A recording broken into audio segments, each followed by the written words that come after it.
October is still Transport Month, and we look into the state of public transport in South Africa. We're focusing on the e-toll system in the Gauteng province. Has it made public transport efficient? That's the question. But also, what exactly has it done since it was installed? Now, for a discussion on that, we're now joined by OUTA CEO Wayne Duvenage, and of course, he joins us in studio. Good afternoon to you. Thank you for your time. Nice to be with you.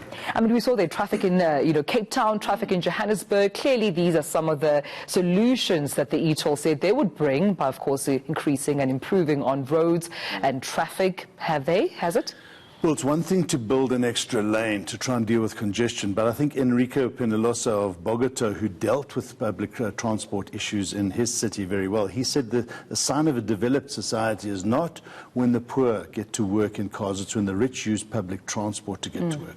And that's the problem we have here, because you can't deal with congestion just by widening the roads. Eventually, people can only travel on roads, so more cars will be attracted to those roads.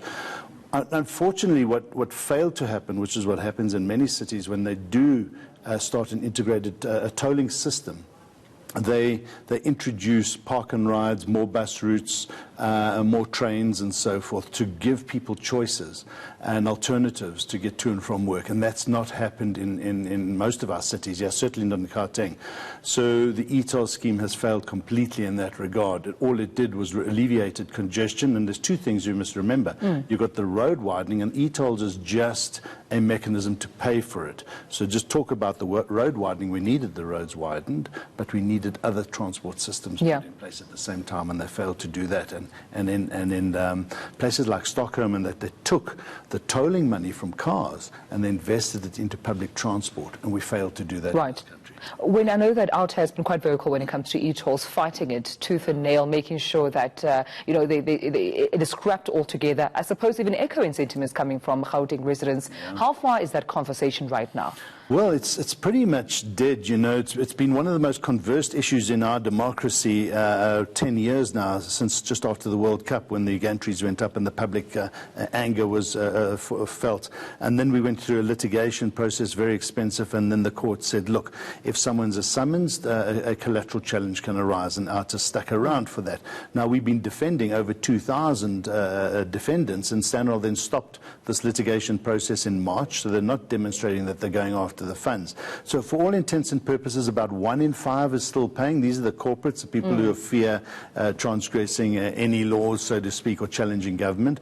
80% of the public are not paying. They're barely covering the collection costs. All intents and purposes, it has failed.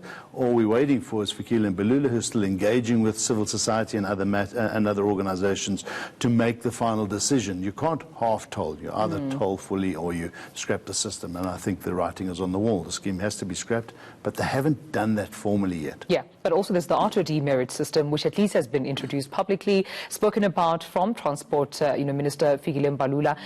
I know that OUTA as well has their own reservations about that too.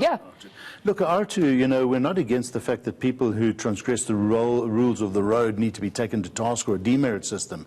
But just like e-tolls, government has this idea that if it legislates something, everything falls into place. But the administrative challenges around OUTA, just as it was with e-tolls, is extremely cumbersome. So it's going to fail. There are constitutional issues there. And what we want to do is live in a country where our laws work and that they're enforceable. And sadly, OUTA is going to fail dismally in that regard. All right, we'll leave our conversation there. Thank you so much, Wayne Duvenage, for joining me right now.